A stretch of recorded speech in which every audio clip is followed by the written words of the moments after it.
Hello guys, it's the Retro Gamer 17 here, and I'm doing a review of the Game Boy Advanced SP. It is an enhancement to its predecessor, the Game Boy Advanced, or GBA for short. One nice thing about the SP is it covers the screen when you close it, unlike the normal GBA that was out in the open, leaving it vulnerable to scratches and dirt. Another thing that is nice is its change in size.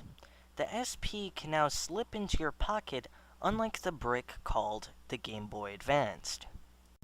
The change in size could be a downfall depending on the size of your hand.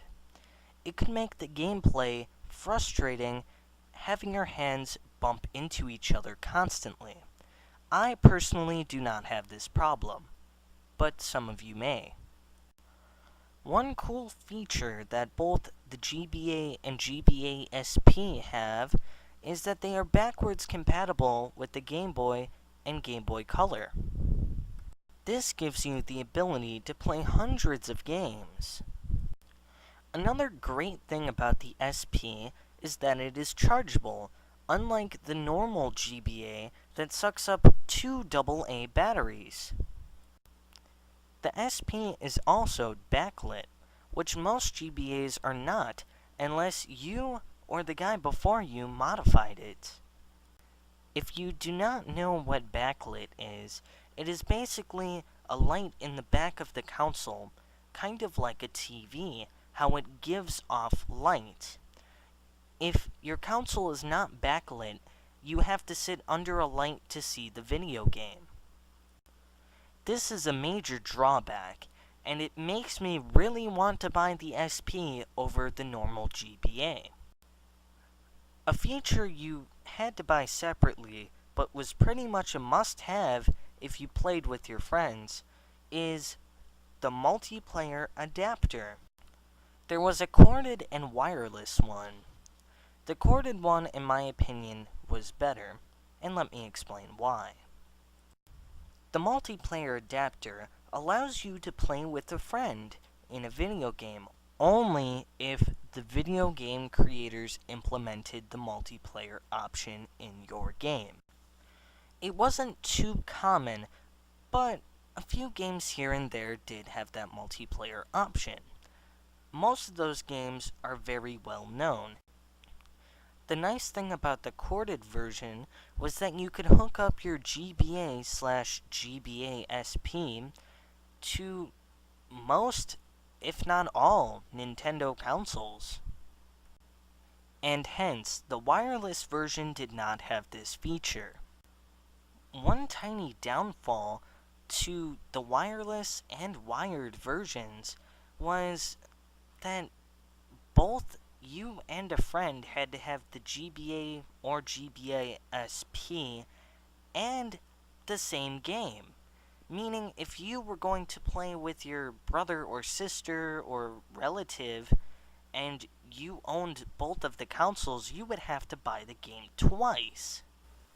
And plus, back in the day, the possibility of you and a friend having the exact same games was not very likely unless it was a well-known game, which it does go back to the fact that most well-known games did have the multiplayer feature, but some not very common games did have that feature, and most of those games I was in love with. Nintendo saw this problem and fixed it right away in their new Nintendo DS. I will explain that more in my Nintendo DS review. But overall, the SP, in my opinion, and almost everyone that has laid their hands on this system, says it's worth it. You should absolutely get this console. No matter what other people say, it's an A+. Yeah, there's, tiny little things about this console that are wrong, I guess you could say. But overall, I've never really had any problems with this console. besides something due to my own fault from dropping one of them in water, and it hasn't worked really since, and I'm getting it fixed soon. But that was due to my own error.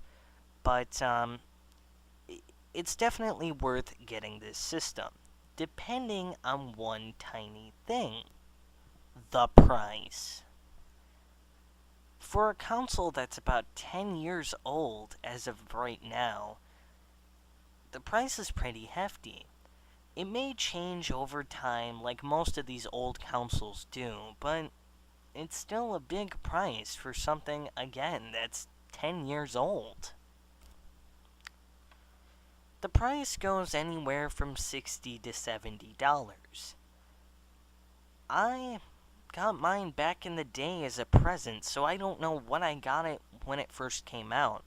I think it was roughly around $150. I'm just completely throwing up a guess. But the price has surely gone down by a lot. Now, the price on most old consoles goes up over time, but since this system was highly mass produced, most people don't want the console because it's just too old. And if you're a collector, this is a really good thing, because the price is just gonna go down, and in a few years it may be $50 or $40. That may be a while, but it's a thing to look forward to. Well, I hope you liked my review, and I'll see you next time. See ya!